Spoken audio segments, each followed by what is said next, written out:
The crisp Alberta spring sun bathed Edmonton's West Edmonton Mall. When Kelly McDavid, with her poised steps and a subtle smile, approached the sleek Ferrari dealership. The glass and steel structure reflected the midday light, casting an almost ethereal glow around the vehicles displayed in the showroom windows. Dressed in understated elegance, tailored pants, a silk blouse, and sophisticated yet subtle accessories, Kelly carried not only her impeccable sense of style, but also the excitement of someone preparing a special surprise. For weeks, she had meticulously researched the model Connor had always admired from afar, the one he mentioned with a gleam in his eyes whenever they passed a dealership. His upcoming 10th anniversary with his partner Lauren deserved something extraordinary. And Kelly, with the financial stability earned after years of supporting her son's career, had decided to make this grand gesture for her son. As she crossed the automatic doors, Kelly was greeted by an environment designed to exude exclusivity. The aroma of new leather, the polished marble floor, and the strategically positioned lighting highlighting the sleek curves of the Italian cars. 3 salespeople circulated through the showroom, all engaged with customers who fit the stereotype of Ferrari buyers. Middle-aged white men in expensive suits, gesturing knowingly while discussing horsepower and carbon fiber finishes. 15 minutes passed. Kelly calmly toured each section of the showroom, admiring the vehicles, reading specifications, and occasionally checking notes on her phone. No salesperson approached her. Finally, she addressed one who had just concluded a conversation. "Excuse me, I'm interested in the Roma model in GT configuration. I'd like to discuss customization options and financing." The salesman, whose badge read Thomas, raised his eyebrows almost imperceptibly, before responding with a smile that didn't reach his eyes. "Of course, ma'am, but perhaps you'd prefer to start with something more accessible. We have certified pre-owned options that might be more suitable. Actually, I've researched extensively, and it's the Roma that interests me. I'm prepared to make full payment today depending on the available options," Kelly replied firmly. Thomas exchanged glances with a colleague before responding, his tone growing more condescending as he questioned her about technical specifications, as if testing her knowledge. When Kelly responded with precision, even mentioning specific customization packages, the salesman seemed momentarily disconcerted. That's when a man in an impeccable suit approached. The store manager, as his golden badge proclaimed, "Mr. Keller," asked, "Any problem here, Thomas?" "The lady is interested in the Roma," Thomas replied. The manager examined Kelly from head to toe, his gaze lingering on her purse and shoes, as if assessing her financial capacity by her appearance. "I'm afraid we're about to close for a private event. Perhaps you could return another time, preferably with a prior appointment." Kelly discreetly glanced at her watch and then at the operating hours displayed at the entrance. "Your website indicates you close at 6 o'clock today. It's only 2 in the afternoon." "It's a last-minute corporate event. I apologize for the inconvenience," the manager replied, making a subtle gesture to a nearby security guard, who began to position himself strategically. "I'm here to buy a car for my son, Connor McDavid," Kelly stated, her voice steady. "I can assure you that I have the means." "Ma'am," the manager interrupted, his tone now openly incredulous. "We would appreciate it if you didn't invent connections with celebrities. We're very busy with serious customers today." The silence that followed was deafening. Other customers were now observing the scene, some with visible discomfort, others with malicious curiosity. Kelly, feeling the heat rising to her face, but refusing to lose her composure, straightened her posture. "I understand. Have a good day," she said with unwavering dignity. She turned on her heels and walked out, feeling the gazes following her every step. Only when she reached the safety of her car, away from prying eyes, did she allow herself to feel the full weight of the humiliation, With slightly trembling hands, she picked up the phone and dialed her son. Initially reluctant to share the degrading experience, she broke down upon hearing Connor's warm voice on the other end of the line, the words finally spilling out. The dim light of the desk lamp cast elongated shadows across the office as Connor hung up the call with his mother. His fingers lingered on the phone for a moment, the only sound in the room being his controlled breathing, a technique he used not only on the ice, but in moments like this, when indignation threatened to consume his reasoning. Contrary to what many would expect, Connor didn't immediately post on social media or contact his team of agents and advisors. Instead, he opened his laptop and began methodically researching. First about Alberta legislation regarding discrimination in commercial establishments, then about the corporate structure of Ferrari North America. "It's not about a car," he murmured to himself while taking detailed notes. "It's about dignity."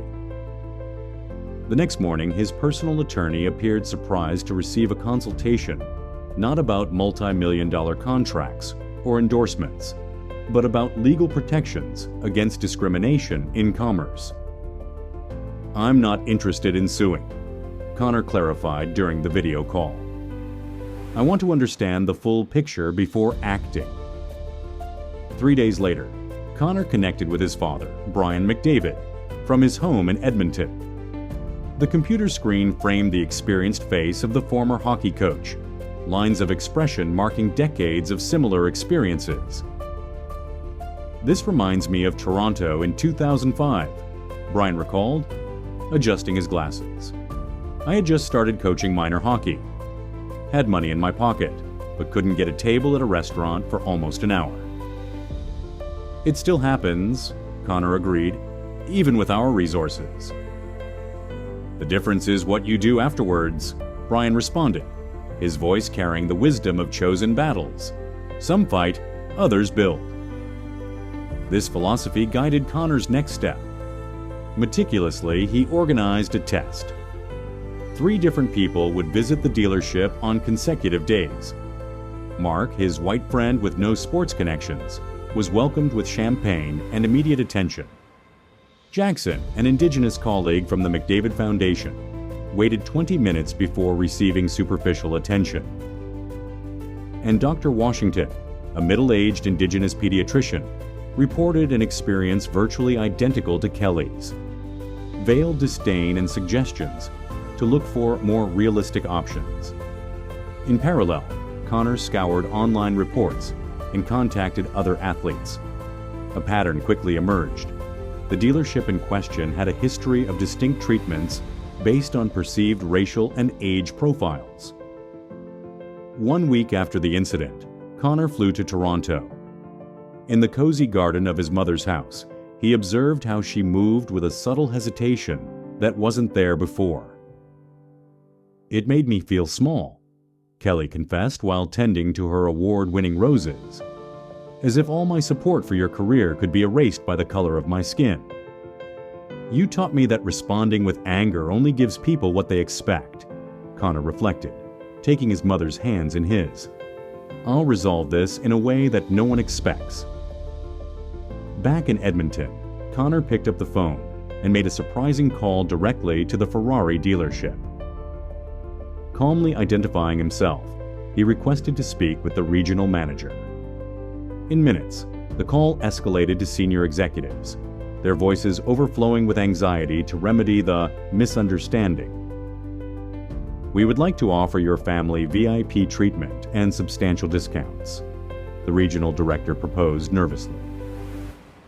"I appreciate it, but I'm not interested in personal privileges," Connor responded with firm politeness. "The problem is systemic, and the solution needs to be systemic too." After hanging up, he returned to the computer, where he had left open a documentary about effective corporate activism. In the late hours of the night, he finalized a detailed plan, its pages filled with precise strategies and measurable objectives. His phone lit up with a notification. His partners at CCM confirmed they were ready to hear his revolutionary proposal. The headquarters of the Connor McDavid Foundation in Edmonton buzzed with a different energy that morning. Connor had convened not only his usual team but also experts in corporate diversity, civil rights attorneys, and brand strategists. The whiteboard in the conference room, normally filled with plans to support youth hockey programs or improve community rinks, now displayed a new title in bold letters: Respect in Every Space. "I don't just want to correct an isolated situation," Connor explained, moving around the room with the same focused intensity he demonstrated on the ice. "I want to transform a negative moment into lasting change." In the days that followed, the space transformed into a social innovation laboratory. Experts presented data on discrimination in luxury retail, while the team developed practical protocols to identify and eliminate biases in customer service. Connor remained at the center of this activity, questioning every detail, refining each proposal. The biggest trap would be creating something purely symbolic, he insisted during a particularly intense meeting. "We need real metrics, tangible consequences, and structured incentives." Negotiations with major partner brands proved to be a challenge worthy of his strategic skills.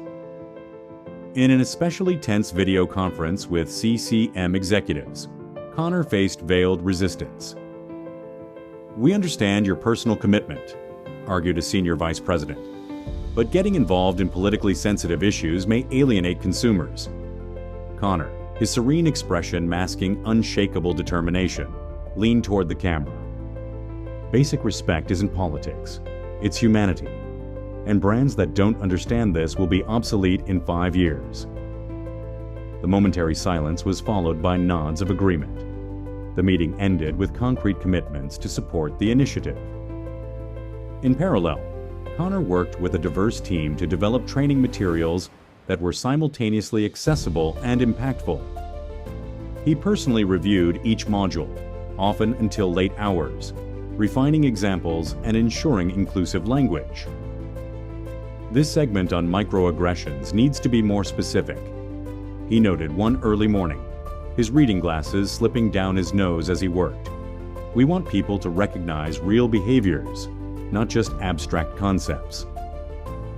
Internal doubts naturally emerged in rare moments of quietude. During a family dinner, while his young cousins animatedly discussed their school projects, Connor remained unusually contemplative. "I'm torn," he finally confessed to Lauren when they were alone in the kitchen. "Some think I should demand firings, publicly boycott. Others say I'm being too confrontational by pushing for audits and accountability." Lauren paused her dessert preparation, facing him with the frankness that characterized their relationship. "Genuine changes are rarely comfortable for everyone at first," she responded, her voice soft but firm. "You're not seeking revenge or approval. You're building a better path." The decisive moment came when the Ferrari dealership owner personally called, his voice betraying anxiety about possible damage to the brand's reputation. "Mr. McDavid, surely we can resolve this discreetly. A misunderstanding shouldn't tarnish decades of automotive excellence." "I completely agree," Connor responded with surprising calmness. "That's why I'm offering Ferrari the opportunity to lead a positive transformation in the industry. I'm not interested in shaming anyone. I'm interested in progress." In the following weeks, the final proposal took shape. A comprehensive program including mandatory training on unconscious biases, anonymous feedback systems for customers, and regular audits conducted by independent third parties. The real test came when Connor presented the complete program to a select group of influential athletes and celebrities at a discreet event in Toronto. The nervousness he felt before this presentation surpassed that of any Stanley Cup final. "I'm not just asking for your support," he concluded after detailing the initiative. "I'm asking you to amplify this model in your own spheres of influence." Sidney Crosby was the first to speak up. "Count me in to expand this to the hospitality sector," he declared. "The same problems exist there." one by one, those present committed, transforming a personal response into a collective movement with potential for national impact. The conference hall at the Metro Toronto Convention Centre was completely packed. Executives from various luxury retail sectors leaning forward in their seats. On stage, Connor McDavid wasn't wearing the blue and orange Oilers jersey, but an impeccably cut suit that reflected the seriousness of the occasion. Behind him, a large screen displayed graphs and statistics under the discreet but powerful logo, "Respect in every space." 6 months ago, we initiated a difficult conversation. Connor began, his voice carrying the same focused intensity of his decisive moments on the ice. Today, I present not promises, but concrete results. The numbers were impressive.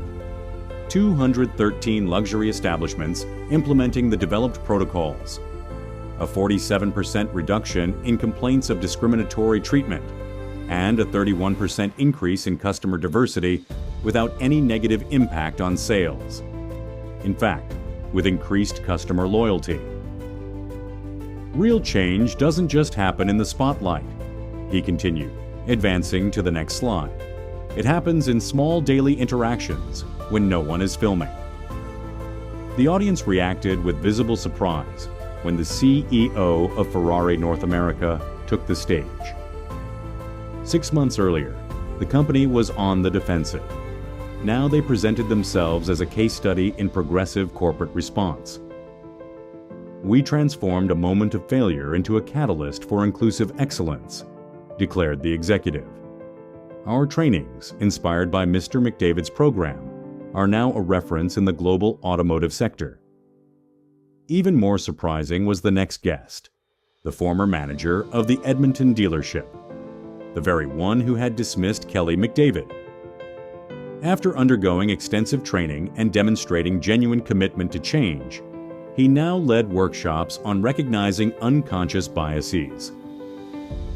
"My ignorance cost Ferrari a customer," he admitted with palpable humility. But more importantly, it represented an attack on the dignity of another human being. Connor then presented a video with anonymous testimonials, ordinary people sharing transformed experiences. "For the first time, I didn't feel I needed to prove my worth when entering the store. The salesperson treated me with the same respect they treated white customers. I didn't need to bring my husband to be taken seriously." 1 month after the conference, Connor organized a special event. Kelly McDavid, elegantly dressed, entered the same Ferrari dealership that had expelled her. This time, she was greeted by a visibly diverse team led by the new regional manager, who stepped forward with genuine respect.